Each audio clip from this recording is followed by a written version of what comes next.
오늘 설교의 제목은 누가 준 권위인가 하는 제목입니다. 누군가 권위를 갖는다는 건 참 영광스러운 일이지만 우리는 역사를 통해서 자신이 가진 권위를 잘못 사용해서 참 삶을 저주스럽게 마감하는 경우들을 간혹 봅니다. 로마의 네로 황제라든지 독일의 히틀러라든지 이라크의 후세인 같은 사람들, 그런 사람들입니다. 세상을 통치하시는 분이 하나님이시기 때문에 한 나라를 다스리는 권세는 분명히 하나님께서 주신 것입니다.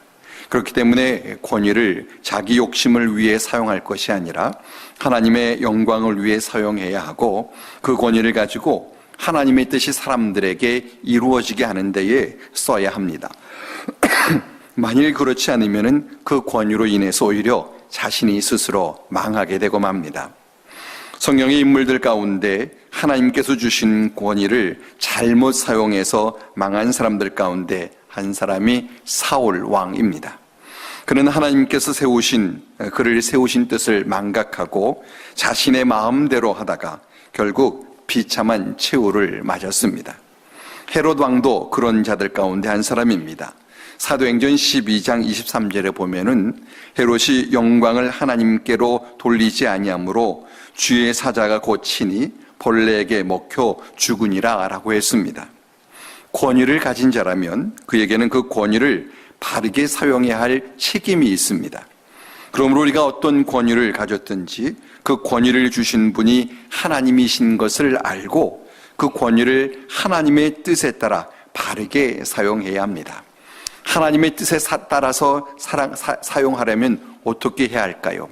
하나님의 말씀을 묵상하고 그 말씀 따라서 자신의 받은 그 직분과 그 받은 사명들을 감당할 때에 아름답게 사용하는 권위가 된다고 하는 것입니다. 오늘 본문은 이 권위에 대한 말씀입니다. 27절과 28절 말씀 우리 다시 한번 함께 읽겠습니다. 그들이 다시 예루살렘에 들어가니라. 예수께서 성전에서 거니실 때에 대제사장들과 서기관들과 장로들이 나와 이르되 무슨 권위로 이런 일을 하느냐? 누가 이런 일을 할 권위를 주었느냐? 우리가 지난 시간에 예수님께서 성전을 정결케 하신 기사를 보았습니다. 예수님께서는 자신이 십자가에 달려 죽으실 때가 가까이 온 줄을 아시고 제자들을 데리고 예루살렘으로 가셨습니다. 그리고 나귀 새끼를 타고 군중들의 환호를 받으며 예루살렘에 입성하셔서 성전을 돌아보시고는 베다니로 가셔서 쉬셨습니다. 그리고 다음날 아침에 성전에서 장사하는 자들과 돈 바꾸는 자들을 내어 쫓으셨습니다. 예수님께서 저들을 내어 쫓으실 때 누구도 감히 예수님을 막지를 못했습니다. 예수님께 힘이 있어서가 아니라 권위가 있었기 때문입니다. 그리고는 다시 예수님은 베다니로 가셔서 쉬셨습니다. 그리고는 다음날 아침에 또다시 예루살렘으로 예수님은 들어가셨습니다. 예수님께서 3일을 계속해서 예루살렘에 들어가셔서 마치 예수님을 죽이려는 자들에게 자신을 노출시켜 저들을 자극하듯 하셨습니다. 첫날에는 나귀 새끼를 타고 예루살렘에 입성하여 많은 사람들이 호산나를 외쳐 저들을 긴장하게 하셨고, 다음 날에는 성전에서 장사하는 자들과 돈 바꾸는 자들을 내어 쫓아 저들을 당황하게 하셨습니다. 그러자 예수님께서 성전에 거니실 때에 대제사장들과 서기관들과 장로들이 예수님께 나왔습니다. 대제사장들과 서기관들과 장로들은 산헤드린 공회의 회원들입니다. 대제사장들은 이 사두개파 사람들로서 대대로 사독 대제사장의 혈통을 따라서 대제사장직을 이어받는 특권층의 사람들입니다. 서기관들은 율법학자들로서 대부분 바리새파 사람들인데 종교적 우월의식을 가진 자들입니다. 장로들은 각 지파의 원로들로서 지파의 어른으로 대접받는 사람들입니다. 이들은 나름대로 권위를 내세우는 사람들입니다. 이들은 당시에 권세를 누리던 자들로서 서로 간에는 앙숙입니다. 부활에 대하여 사두개파 사람들은 부활이 없다라고 하고 바리새파 사람들은 부활이 있다 하면서 서로 간에 조금도 양보 없이 팽팽하게 맞섰습니다. 장로들과 바리새파 사람들은 이 사두개파 사람들을 정치와 결탁한다고 비난을 했고, 사두개파 사람들은 저들이 자기들을 시기해서 저런다라고 또 비난을 했습니다. 저들은 오랫동안 서로 미워하여 서로 하나가 될 수 없는 사람들입니다. 그런 저들이 예수님을 죽이는 일에 하나가 되었습니다. 예수님을 적으로 여기는 자라면 동지가 될 수 있다라는 생각을 하는 겁니다.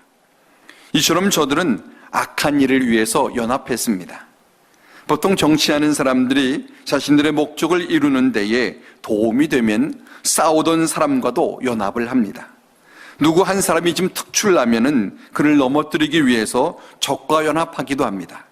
그리고 그를 넘어뜨리고 나면은 또다시 자기들끼리 싸웁니다. 그래서 서로 으르렁대며 싸우던 대제사장들과 서기관들과 장로들이 예수님을 죽이는 데에 한 뜻을 품고 서로 연합했습니다. 이것은 사실 연합이라기보다는 야합이라고 해야 할 것입니다. 이들은 예수님께 몰려와서 당신이 무슨 권위로 이런 일을 하느냐, 누가 이런 일을 할 권위를 당신에게 주었느냐 라며 따졌습니다. 저들이 이같이 말하는 것은 예수님께서 성전에서 장사하는 자들과 돈 바꾸는 자들을 내어 쫓으신 일을 두고 하는 말입니다. 성전에서 장사하고 돈 바꾸는 것은 산헤드린 공회가 허락하기에 가능할 일입니다. 산헤드린 공회는 제사를 잘 라고 하는 허울 좋은 명분을 내세워 성전에서 장사하게 했지만, 사실 그 뒤에는 이 종교 지도자들의 일속을 챙기려는 꿍꿍이가 있었습니다. 그런데 그것이 예수님 때문에 망가졌습니다. 돈도 돈이지만 자신들의 잘못이 드러난 것이 저들은 더 속상했을 것입니다.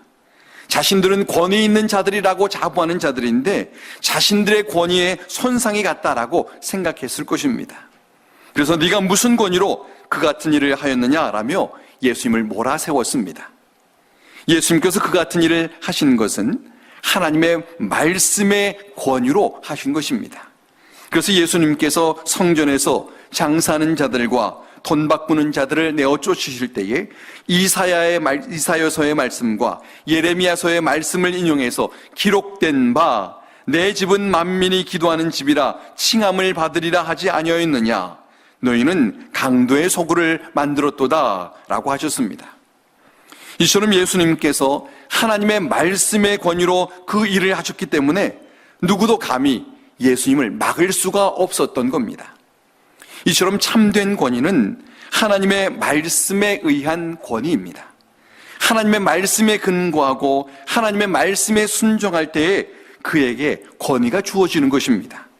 그래서 예수님께서는 한 번도 스스로 권위를 내세우지를 않으시고 그저 하나님의 말씀에 순종하셨습니다. 예수님께서 하나님의 말씀에 순종할 때 다른 누구도 예수님께 감히 막을 수가 없었던 겁니다. 사실 무슨 권위로 이같이 하였느냐라고 하는 질문은 예수님에게 할 질문이 아니라 마치 이 질문하고 있는 저들이 들어야 할 질문입니다. 저들은 만민이 기도해야 할 성전을 강도의 소굴로 만들었습니다. 성경 어디에도 제사 드리러 온 자들의 편리를 위해서 성전에서 장사하라 하신 말씀이 없고, 성전세를 내기 편하도록 성전에서 돈 받고 줘라 하는 말씀도 없습니다. 그런데도 저들은 자신들이 산헤드린 공회원이다라는 것을 이용을 해서 자기들 마음대로 성전에서 장사하고 돈 바꾸는 일을 하도록 만들어버렸습니다. 그렇기 때문에 누가 이런 일을 할 권위를 주었느냐라고 하는 질문은 저들이 들어야 할 질문입니다. 그래서 이같이 묻는 저들에게 예수님께서 도리어 이렇게 말씀을 하십니다.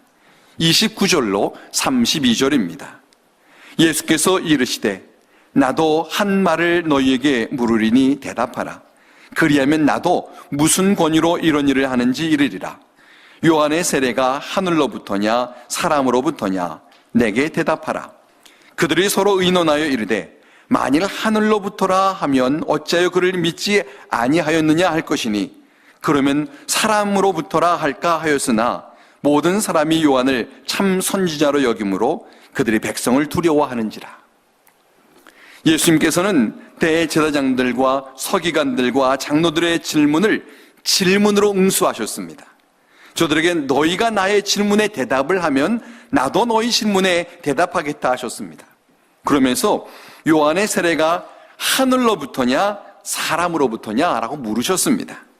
이 질문은 요한이 하나님께 권위를 받아 세례를 베푼 것이냐 자기 마음대로 세례를 베푼 것이냐 라고 물으시는 것입니다. 예수님께서 이같이 물으시는 것은 저들이 세례 요한을 탐탁치 않게 여기는 것을 다 아시고 물으시는 겁니다.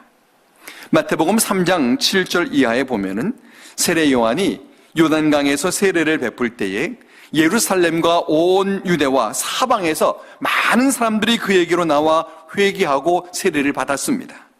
그러자 바리새인들과 사두개인들은 모든 사람들이 다 회개하고 세례를 받는데 자기들만 회개하지 않으면 사람들에게 비난을 받을까 봐 어쩔 수 없이 세례를 받기 위해서 요한에게 나왔습니다.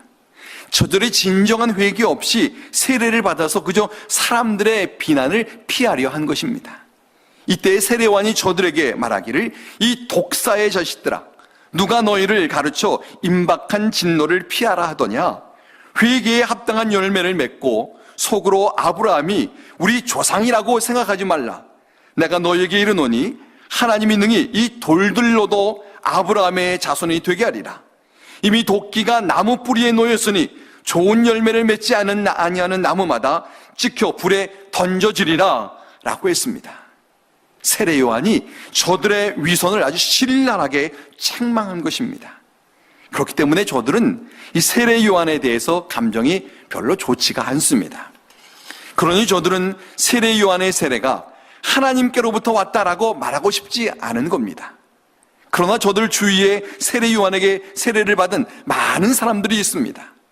세례 요한의 세례가 하나님께로부터가 온 것이 아니다라고 하면은 사람들이 세례 요한을 참 선지자로 믿기 때문에 저들이 사람들에게 비난을 받게 됩니다. 그렇다고 또 세례 요한의 세례가 하나님께로부터 온 것이다 라고 말을 하면 그러면 너희들은 어째 세례 요한을 믿지 않느냐 라고 하면 또 비난을 받게 됩니다. 저들이 이렇게 말하지도 못하고 저렇게 말하지도 못하고 고민에 빠져버리고 말았습니다. 예수님께서 저들에게 이 질문을 하신 것은 저들이 대답을 하지 못할 것을 아시고 하신 말씀입니다. 예수님께서 그 질문을 통해서 저들의 입을 막으시려는 것이 아니라 저들이 권위의식에 빠져서 영의 눈이 어두워진 것을 지금 깨닫게 하시려 하는 것입니다. 저들은 자신들의 기득권을 방해하는 자에 대해서는 늘 삐뚤어진 마음을 갖고 있었습니다. 저들이 세례 요한을 미워하는 것도 세례 요한이 잘못해서가 아니라 사람들이 세례 요한을 지도자로 따르고 있고 세례 요한으로 인해서 자신들의 잘못이 드러나기 때문입니다. 저들이 똑같은 이유에서 예수님도 싫어합니다. 예수님께 잘못이 있어서가 아니라 사람들이 예수님을 따르고 예수님으로 인해서 자신들의 욕심이 드러나기 때문입니다. 예수님만 없으면 자신들이 사람들로부터 훌륭한 지도자로 인정받으며 자신들이 하고 싶은 것을 마음대로 할 텐데 예수님께서 자신들의 잘못을 자꾸 들춰내고 지적하니까는 예수님이 눈에 가시와 같았던 겁니다. 그래서 저들은 어떻게든 예수님을 제거하려 했습니다.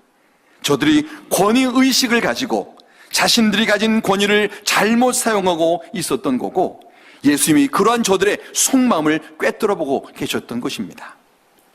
33절 말씀 다 함께 읽습니다. 이에 예수께 대답하여 이르되 우리가 알지 못하노라 하니 예수께서 이르시되 나도 무슨 권위로 이런 말을 하는지 너희에게 이르지 아니하리라 하시니라. 결국 대제사장들과 서기관들과 장로들은 예수님의 질문에 대답을 하지를 못했습니다. 저들이 자신들이 어떤 대답을 해도 자신들 스스로가 올무에 걸릴 것을 알고 우리는 알지 못한다라고 궁색한 대답을 했습니다. 마치 어린아이들이 자신들이 잘못하고서 할 말이 없으면 I don't know 라고 책임 없이 말하는 것과 같습니다. 저들이 이렇게 말한다는 것은 저들 스스로가 자신들의 잘못을 인정하고 패배를 인정한다는 겁니다. 저들이 예수님을 공격하려 했지만 도리어 자신들의 우매함만 드러나고 말았습니다. 그래서 예수님께서 저들에게 나도 무슨 권위로 이런 말을 하는지 너에게 이르지 않겠다 하셨고, 저들은 그 말씀에 대해서 더 이상 어떤 싸움도 걸 수가 없었습니다. 그러나 이것으로 인해서 저들은 예수님께 대해서 가졌던 감정을 다 풀어버린 것이 아니라 오히려 더욱더 심한 악감정을 갖게 되었습니다. 저들이 더 약이 올라 예수님에 대해서 이를 갈게 되었습니다. 예수님께서도 그렇게 될 것을 아셨습니다. 저들이 졌다고 물러서지 않고 오히려 더욱더 악랄하게 예수님을 죽이려 할 것을 아신 것입니다. 그래서 예수님께서는 저들이 장차 어떻게 될 것인가 하는 것을 악한 포도원 농부의 비유를 들어서 저들에게 말씀하셨습니다. 아예 저들의 앞으로 어떻게 될 것을 아예 드러내 말씀하신 것과도 같습니다. 1절로 5절에 이렇게 말씀하십니다. 함께 읽습니다. 예수께서 비유로 그들에게 말씀하시되 한 사람이 포도원을 만들어 산 울타리로 두르고 집 짜는 틀을 만들고 망대를 지어서 농부들에게 새로 주고 타국에 갔더니 때가 이름에 농부들에게 포도원 소출 얼마를 받으려고 한 종을 보내니 그들이 종을 잡아 심히 때리고 거저 보내었거늘 다시 다른 종을 보내니 그의 머리에 상처를 내고 능욕하였거늘 또 다른 종을 보내니 그들이 그를 죽이고 또 그 외 많은 종들도 더러는 때리고 더러는 죽인지라. 예수님께서 비유로 그들에게 말씀하셨다라고 할 때 그들은 예수님을 공격하기 위해서 예수님 앞에 왔던 종교 지도자들입니다. 그래서 12절에 보면은 그들이 예수의 이 비유가 자기들을 가리켜 말씀하심인 줄 알고 잡고다 하되라고 했습니다. 예수님께서 저들을 들으라고 말씀을 하셨고 또 저들로 하여금 알아들을 수 있게 말씀하신 겁니다. 저들이 예수님을 공격하러 왔지만 어느덧 예수님께서 지금 저들을 가르치는 상황이 되었습니다. 저들이 예수님의 권위에 아무 말도 못하고 그저 듣고 있는 겁니다. 비유의 내용이 이렇습니다. 한 사람이 포도원을 만들어 산 울타리를 두르고 집 짜는 틀을 만들고 망대를 지어서 농부들에게 새로 주고 타국에 갔습니다. 예수님께서 이것을 비유로 드신 것은 당시에 이런 일이 종종 있었기 때문입니다. 이 바벨론 포로 시대 이후에 유대 땅을 떠나 사는 유대인들 가운데는 타향에서 돈을 많이 벌어서 자신의 고향인 유대 땅에 포도원을 만들고 시설을 잘 갖추어서 유대 땅에 사는 농부들에게 새로 주고 포도 농사를 짓게 하고 또 세를 받는 경우들이 많이 있었습니다. 가나안 땅이 젖과 꿀이 흐르는 땅이기 때문에 이 유대 땅이 농사가 잘 되어서 돈 많은 유대인들이 투자하기에 참 좋았던 겁니다. 그런데 세를 받을 때가 되어 주인이 소출을 받으려고 종을 보냈는데 농부들이 그 종을 잡아 심히 때리고 빈손으로 보냈습니다. 농부들이 주인을 거역한 겁니다. 그러자 주인은 다른 종을 또 보냈고 농부들은 그 종의 머리에 상처를 내고 능욕했습니다. 그러나 주인은 또 다른 종을 보냈고 농부들이 이번에는 그 종을 죽였습니다. 주인이 보낸 종들은 선지자들입니다. 하나님께서 이스라엘 백성들에게 하나님만을 섬기며 순종할 것을 기대하셨지만 저들은 하나님을 거역하고 하나님께서 보내신 선지자들을 능욕하고 죽여 하나님께 대해 반역한 겁니다. 하나님께서 많은 선지자들을 보내서 저들에게 회개를 외치게 하셨지만 당시의 지도자들이 백성들을 잘못 인도한 것입니다. 예수님께서 이것을 비유로 말씀하셨습니다. 6절로 8절입니다. 함께 읽습니다. 이제 한 사람이 남았으니 곧 그가 사랑하는 아들이라. 최후로 이를 보내며 이르되 내 아들은 존대하리라 하였더니 그 농부들이 서로 말하되 이는 상속자니라. 죽이자. 그러면 그 유산이 우리 것이 되리라 하고 이에 잡아 죽여 포도원 밖에 내던졌느니라. 주인이 마지막으로 자신의 아들을 보내면서 저들이 지금까지 아무리 못되게 굴었어도 자신의 주인의 아들만은 존대할 것이다 라고 기대했습니다.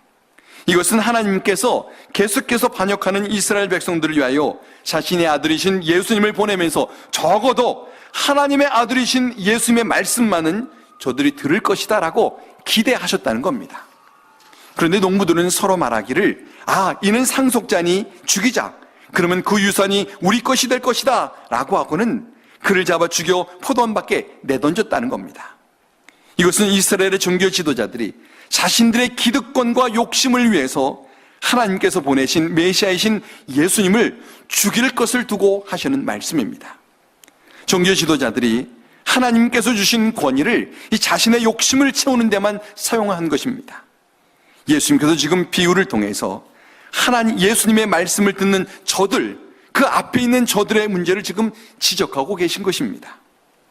9절로 11절입니다. 함께 읽겠습니다. 포도원 주인이 어떻게 하겠느냐? 와서 그 농부들을 진멸하고 포도원을 다른 사람들에게 주리라. 너희가 성경에 건축자들이 버린 돌이 모퉁이의 머릿돌이 되었나니 이것은 주로 말미암아 된 것이요 우리 눈에 놀랍도다 함을 읽어보지도 못했느냐 하시니라. 예수님께서는 저들에게 포도원 주인이 어떻게 하겠느냐라고 물으셨습니다. 누구라도 포도원 주인이 그 같은 농부들을 가만히 두지 않을 것을 다 알 것입니다. 예수님의 말씀을 듣고 있는 저들도 그런 농부라면 당연히 저들에게서 포도원을 빼앗고 저들을 처벌하고 그 포도원을 다른 사람에게 주어야 한다라고 말해야 할 것입니다. 그런데 저들은 예수님의 말씀에 대해서 아무런 대답도 하지를 못했습니다. 왜냐하면 예수님의 말씀이 자신들을 두고 하시는 말씀인 것을 저들이 알았기 때문입니다. 그렇게 아무 말도 못하는 저들에게 예수님께서는 시편 118편 22절과 23절의 말씀을 인용하여서 너희가 성경의 건축자들이 버린 돌이 모퉁이의 머릿돌이 되었나니 이것은 주로 말미암아 된 것이요 우리 눈에 놀랍도다 함을 읽어보지도 못하였느냐라고 하셨습니다. 이 말씀은 유대 종교 지도자들이 죽이고자 할 뿐만 아니라 장차 죽일 그 예수님을 하나님께서 구세주가 되게 하신다라는 말씀입니다. 예수님께서는 이 비유를 통해서 저들의 죄악성을 밝힐 뿐만 아니라 예수님 자신이 구세주이신 것을 저들에게 드러내신 것입니다. 12절 말씀 다 함께 읽겠습니다.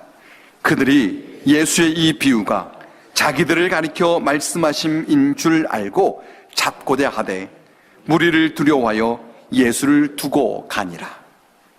저들이 예수님께서 말씀하신 비유가 자기들을 두고 하시는 말씀인 것을 알았습니다. 그래서 당장이라도 예수님을 죽이고 싶었습니다. 그러나 주위에 많은 사람들이 보고 있고 예수님을 따르고 있기 때문에 저들은 사람들이 두려워 예수님을 잡지를 못했습니다. 저들이 예수님께 대한 더 악한 감정을 숨기고 다음을 기약한 것입니다.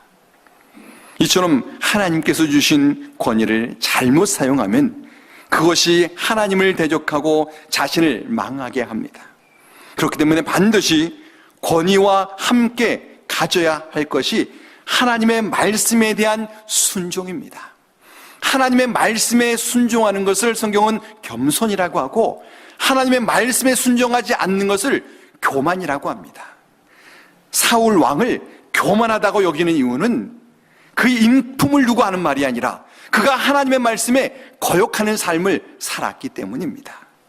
그래서 예수님께서 나는 온유하고 겸손하니 나의 멍에를 메고 냉에 배우라 라고 하신 말씀은 그저 인품을 두고만 하는 말씀이 아니라 하나님의 말씀대로 따라 순종하며 살아라 라고 말씀하시는 것입니다.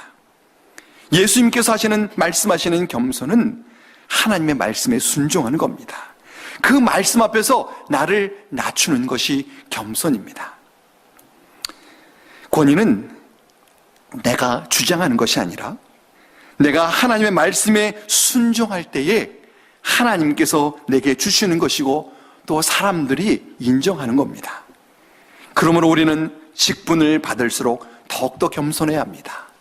더욱더 겸손하기 위해서 하나님 말씀을 묵상하고 그 말씀에 순종하는 삶을 살아야 합니다. 하나님 말씀 따라 순종하며 살 때 누구도 감히 그를 건드릴 수가 없습니다. 그의 권위가 아니라 하나님의 말씀의 권위가 있기 때문입니다. 우리 모두가 하나님의 말씀에 따라 순종하며 살기를 바랍니다. 그래서 예수님 닮아서 겸손해서 하나님께서 참 귀하게 여겨 쓰시는 그런 인물들이 되고, 그래서 정말 우리의 삶을 통해서 하나님의 말씀이 권위로 드러나는 그런 삶을 살게 되기를 주의 이름으로 간절히 축원합니다. 기도하겠습니다. 살아계신 하나님 아버지, 우리는 때때로 우리가 어떤 직분을 권위의 상징으로 생각하고 우리가 많이 누리고 있는 것들을 권위를 내세울 수 있는 증거처럼 생각하면서 우리가 잘못된 권위를 잘못 사용하고 있을 때가 얼마나 많은지 모릅니다. 하나님 아버지, 우리로 하여금 하나님의 말씀을 묵상하고 그 말씀에 순종하는 가운데 하나님께서 우리를 사용하셔서 우리를 통해서 하나님의 권위가 드러나고 또 우리를 통해서 하나님의 놀라운 일들을 하시는데 쓰임받게 하여 주시옵소서. 우리가 하나님 말씀에 순종할 때 나를 낮추고 그로 겸손하여서 하나님께서 정말 우리를 통해서 베푸시는 그 놀라운 일들을 통해서 다른 사람들에게도 선한 영향력을 끼치게 해주시고 그것이 사람들에게 참 잘 좋은 선한 마음으로 품겨져서 우리 개인이 아니라 우리를 통해 드러나는 하나님의 말씀이 권위 있게 사람들이 여기는 아름다운 삶을 우리로 살게 하여 주옵소서. 예수님의 이름으로 간절히 기도하옵나이다. 아멘.